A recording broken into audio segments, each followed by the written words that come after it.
Have you ever overreacted to something small, like a text left unseen, and thought, why am I feeling this way? Or perhaps you constantly chase approval, even as an adult. The truth is, these aren't random. They're your inner child wounds, quietly shaping your choices, your relationships, and even your happiness. Section 1. What are inner child wounds? The inner child is the emotional part of us that formed in childhood. When we didn't get certain needs met, like love, safety, validation, we developed wounds. These wounds don't just disappear when we grow up, they just wear adult masks. Section 2. Understanding the common wounds we carry. Our inner child is shaped by every moment, the ones filled with love, but also the ones that hurt. And while some wounds come from obvious trauma, most of them are quiet emotional cuts that never healed because no one even noticed they were there. Some are formed in silences, the you were fine when you weren't, the don't make a scene when you were just trying to be heard. Let's look at some of the most common inner child wounds, and maybe you will recognize a few in yourself. Number 1. The abandonment wound. This one isn't just about being left alone physically. Sometimes it's emotional abandonment, when you needed comfort, but your pain was brushed aside. As an adult, this wound can make you cling too tightly to relationships or push people away before they get the chance to leave you. Imagine a child waiting for a parent to come home, checking the clock again and again. That same child grows up but still checks, not the clock this time, but their phone, refreshing messages, waiting for replies that never come. Number 2. The rejection wound. This one often starts when love felt conditional, when you were praised only for achievements, not for who you were. Adults with this wound tend to hide their true selves out of fear of not being accepted. They become perfectionists, people pleasers, or even avoid intimacy because deep down, rejection feels unbearable.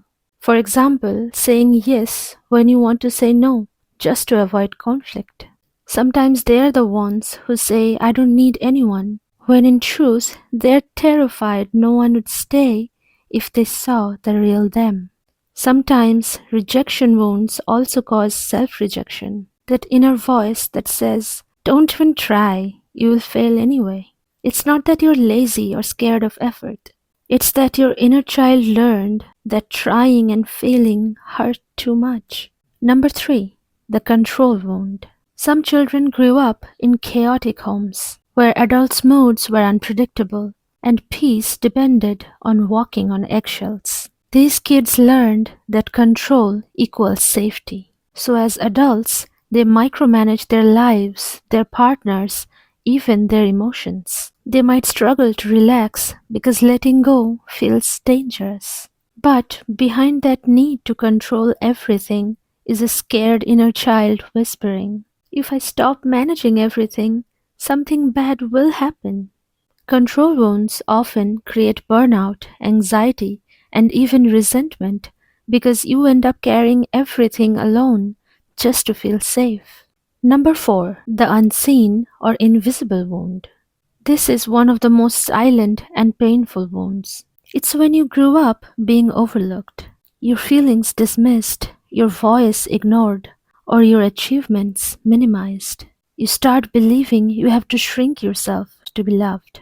Perhaps no one ever yelled at you, maybe no one hit you, but no one really saw you either.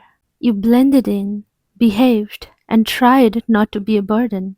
Now you shrink in group conversations, hesitate to share your wins, or feel like your presence doesn't matter. You might over-explain, overgive, apologize too much, or try to earn your place in people's lives, or avoid taking up space because somewhere deep down you still feel invisible. Number 5. The shame wound. Shame is one of the deepest wounds. It starts when a child was made to feel wrong for their natural self. Too loud, too sensitive, too emotional, too curious. too different. So they grow up believing there is something fundamentally flawed about them. This wound often creates self-sabotage because success, love, or joy feel like things they don't deserve. You might hold yourself back from opportunities because you secretly feel you don't deserve them.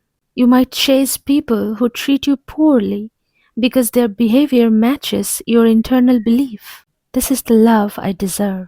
Shame hides in humor, overachievement, or even confidence, but underneath it whispers, "You are not good enough." And sometimes they'll even sabotage happiness just to confirm that belief. I'm gonna make an in-depth video soon about why we sabotage our own happiness and how to stop doing it. So if you're interested in that, make sure to subscribe to my channel so that you don't miss the notification. Number 6. The comparison wound. This one's subtle but powerful. It starts when you grow up constantly compared to siblings, cousins, or others. You learned that love is something to compete for. As an adult, this becomes a relentless chase. You measure your worth by productivity, followers, appearance, or money. You never rest because rest feels like falling behind. Even success feels hollow because there's always someone doing better. You learned early that love had to be earned by being better. As an adult, that becomes a constant sense of not being enough, no matter how much you achieve. This wound fuels burnout, perfectionism, and the endless chase for validation. If you constantly wonder why nothing feels enough, I have already made a detailed video that you can check out. I'll leave the link in the description box. Most people carry a mix of these wounds. They overlap, twist, and disguise themselves. For instance, anger can be a mask for fear of rejection, and control can be a mask for deep insecurity. To understand how your negative emotions can disguise themselves and how you can handle them better, you can check out my video on negative emotions. I'll leave the link in the description box. When you start identifying these patterns in yourself, you begin to see that your reactions aren't flaws. They're just defenses your younger self built to survive. Section 3. How they secretly control you. Imagine being offered a promotion, but instead of celebrating, you hear the echo of a childhood voice. "You're not good enough." That's not your present reality. That's your inner child running the show. These wounds don't disappear with age. They adapt. They wear adult disguises. The overthinker who can't stop replaying conversations is often just a child afraid of being misunderstood again. The one who pushes people away is often testing, "Will you fight for me this time?" The perfectionist trying to do everything right is really trying to earn love that should have been unconditional. We repeat what we don't repair until we stop and listen, really listen, to that younger version of ourselves. These patterns will quietly run our lives on autopilot. Section 4. Healing step by step. Healing your inner child isn't about going back in time. It's about bringing that child forward into the present, where you can finally give them what they needed all along. You don't need to do everything at once. Healing happens in small, quiet moments, and every tiny act of awareness counts. Here's how you can begin. Step 1. Notice the pattern or the trigger. Don't punish it. The next time you overreact or shut down, pause. Instead of saying, "What's wrong with me?" ask, "What's this feeling trying to protect me from?" That small question turns judgment into compassion, and compassion is what rewires old wounds. Step 2. Talk to your inner child. Reparent yourself. Give your inner child the love and words you needed back then. For example, "You are safe, you are enough, I have got you now."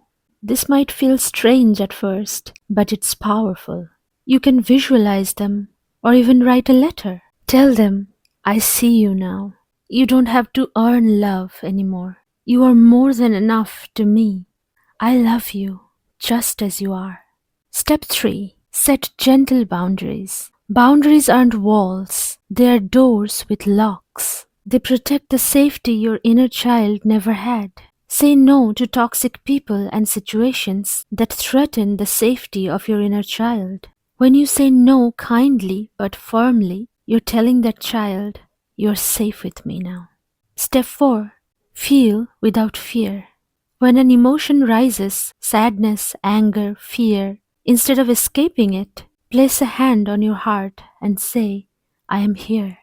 Emotions are like waves, they pass faster when you stop running from them. Step 5. Celebrate small wins. Every time you choose self awareness over self blame, you're healing. Every time you say, this reaction comes from pain, not truth, you're breaking a generational pattern. Healing doesn't always look beautiful. Sometimes it looks like crying in the shower, journaling at 2 a.m., or simply taking a deep breath before reacting. But those are all sacred steps home to yourself. Remember to celebrate each of these wins, no matter how small. Step 6. Creative expression. Write, draw, or talk out loud to your younger self as much as you can. It may feel silly, but don't stop. You will soon realize how truly powerful this can be. Remember to be gentle. Healing isn't about becoming someone new. It's about remembering who you were before the world taught you to hide. And that truly is where real peace begins. Your inner child is not your weakness. It's your gateway to freedom. Once you start healing those wounds, life doesn't just feel lighter, it feels yours again. If this resonates, then share it with someone you love and subscribe for more gentle guidance like this. And if you want to understand your negative emotions better, you can check out this video right here. Or if you constantly struggle with the feeling of dissatisfaction even when you achieve your goal, always chasing the next best thing, never truly satisfied, then you can check out this video right here. I'll leave the link to both videos in the description box as well. See you there.